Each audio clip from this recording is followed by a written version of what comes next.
C'est un texte qui m'est arrivé, puis des comédiennes qui s'en sont emparées. Et nous avons commencé cette mise en place dans un atelier amateur.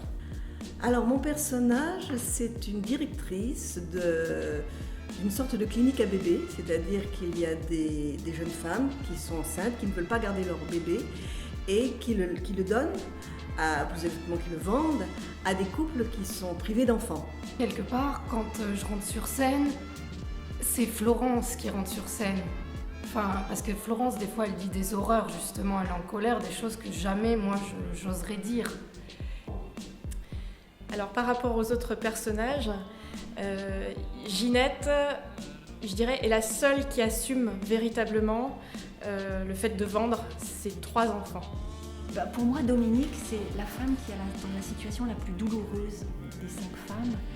Et ce qui me touche, c'est qu'elle reste très proche de chacune de ses compagnes. Je joue Minda, une jeune polonaise immigrée, donc qui est arrivée en France à l'âge de 17 ans.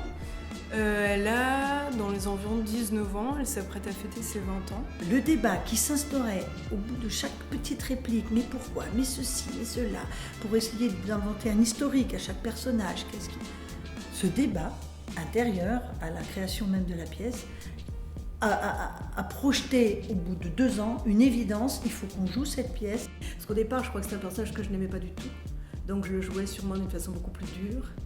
Et puis maintenant, je crois que je joue d'une manière plus nuancée parce que mais là, c'est un travail de comédienne intéressant parce que c'est toujours intéressant de jouer des personnages qui vous paraissent très très loin de vous. Et là, non pas que je ne pense pas m'être rapprochée de ce personnage, mais j'en ai perçu peut-être plus un petit peu toutes les dimensions. Moi, je la comprends.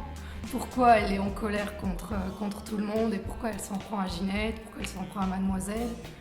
Alors, ce que je reprocherais à mon personnage, c'est peut-être de ne pas être assez rebelle, de ne pas s'opposer au système, de rentrer complètement dans ce système justement de consommation.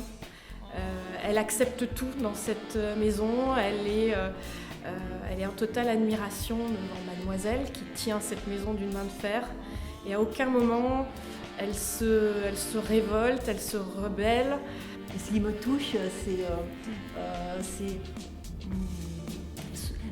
c'est la difficulté entre l'acceptation de sa situation, et la révolte et le choc des deux. Je pense qu'il y a de toute façon une critique sociale vis-à-vis de la naissance dans cette pièce-là, de l'enfantement, de l'adoption fermée. Moi, c'est ce que je trouve intéressant. Et ce texte-là renvoie au vrai problème de l'avortement qui n'était pas permis, puisqu'à l'époque de l'écriture de cette pièce, le texte légalisant l'avortement n'était pas voté.